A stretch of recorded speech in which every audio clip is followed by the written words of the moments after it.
Yo, what's going on YouTube, and welcome back to Goal Line Hockey. It's your boy Kevin Forte, and we are taking a look today at two teams in particular, as these two teams have a lot of similar ties. Similar to the Montreal Canadiens and the New York Rangers, how the Canadiens have a former manager of the New York Rangers, drafted a lot of their prospects and players. We have a similar sort of scenario right now in Vancouver. The Vancouver Canucks current brass, Patrik Allvin and Jim Rutherford drafted and developed a lot of the guys in Pittsburgh right now. So the Penguins, who seem like more of a buyer looking to make a big splash at the trade deadline, could be a nice fit here for a team like the Vancouver Canucks, who could be selling some of their prospects, maybe even moving prospects back and forth. We'll be looking at that today. So to start this video off, this is from John Shannon. The other name you're starting to hear is Tyler Myers. If the Canucks can find a way to move his contract and replace him internally, that's a name that surfaced more in the last 5 to 6 days than a guy like Connor Garland. So interesting there that is what we're hearing. Tyler Myers. Now, it's no real surprise. His contract is a little bit high. He's a big defenseman, a very Jim Benning signing. And that's not a good thing necessarily, but he is that kind of guy. He came over from the Winnipeg Jets 2 years ago. He's been pretty good in Vancouver, but nothing like great. And that's not a shot on Tyler Myers, but that is just the state he is in. He is not able to keep up as a skater with some of these forwards that are just so fast. They're skating around him. It's really frustrating to watch as a Canucks fan, right? So that is something to consider. Another name we've started to hear out there, this is from Irfan Ghaffar.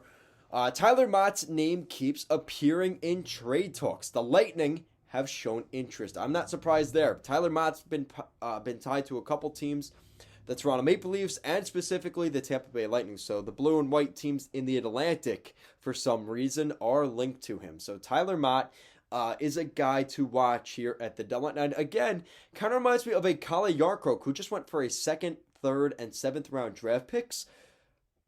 I don't think Vancouver would mind that package here for Tyler Mott. I don't think they get that much for him, but even if they got a 3rd, it's pretty good, right?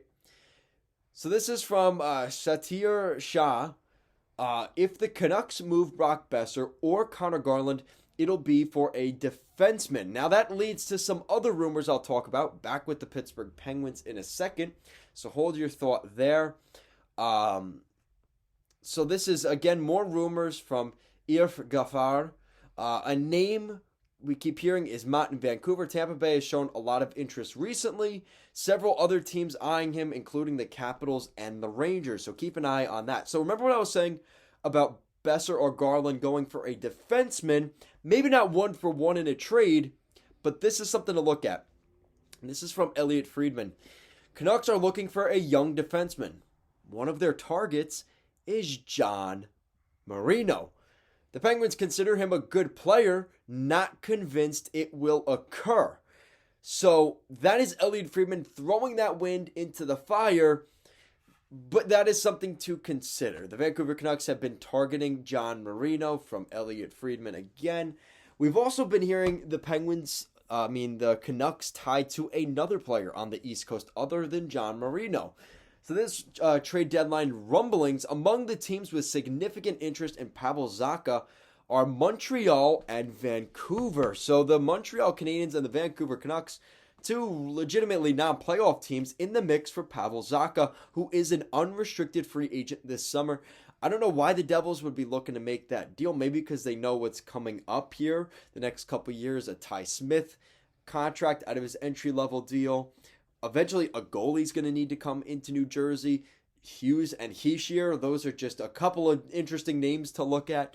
So that's what you're looking at. And even Jesper Bratt is going to need to get paid this summer. He's been really good for the Devils this year.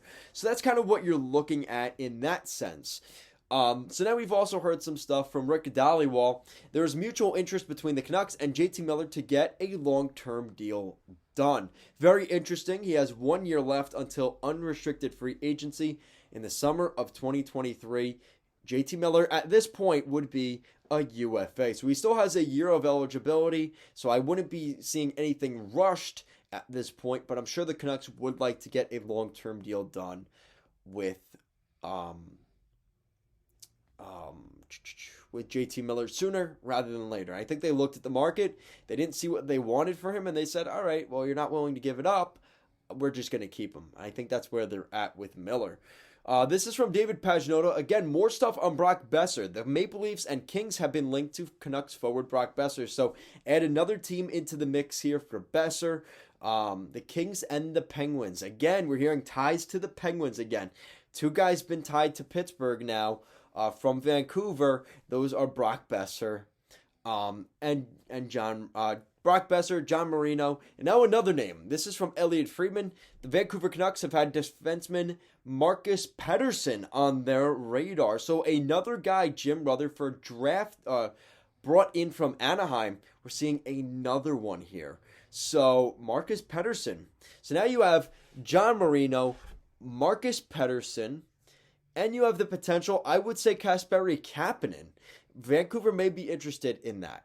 Those are the three guys in Pittsburgh I would definitely be keeping an eye on. From Vancouver's point of view, you've got a couple of guys. You're looking at guys like Brock Besser. In particular, Brock Besser. But you're also looking at, I'm trying to find his other name. Even Tyler Mott's been brought up. I mean, Connor Garland's been brought up. All those names are going to be thrown around going to Pittsburgh the other way. And I could see why that deal could get done. And again, I think with the trade market setting up the way it is, I think it benefits a team looking to sell assets. And I think we could see just a hockey trade between Vancouver and Pittsburgh here where, all right, you want John Marino, we want Brock Besser. You get what I'm saying? Maybe not 1-for-1, but you're talking about that type of deal. And I think that could benefit both teams here down the stretch. So let me know what you guys think in the comment section down below. Do you think this is just crazy BS? Let's wait to see what happens at the deadline. Or do you think there's some real legitimacy here? Because I do think there could be something here. Maybe it ends up being just a Tyler Mott trade to Vancouver and ends up not being anything crazy. We've been hearing the Penguins tied to a couple of different players. Dominic Kubalik has been another name to look at. Like I mentioned, Kasperi Kapanen probably on his way out of Pittsburgh as they seemingly are more and more frustrated with him. They're going to need the cap space this summer, whoever they bring in, as well as keeping some guys like Evan Rodriguez, Chris Letang maybe, Evgeny Malkin, Brian Rust. You get the list goes on and on. Guys, thank you so much for watching, and I will see you again next time.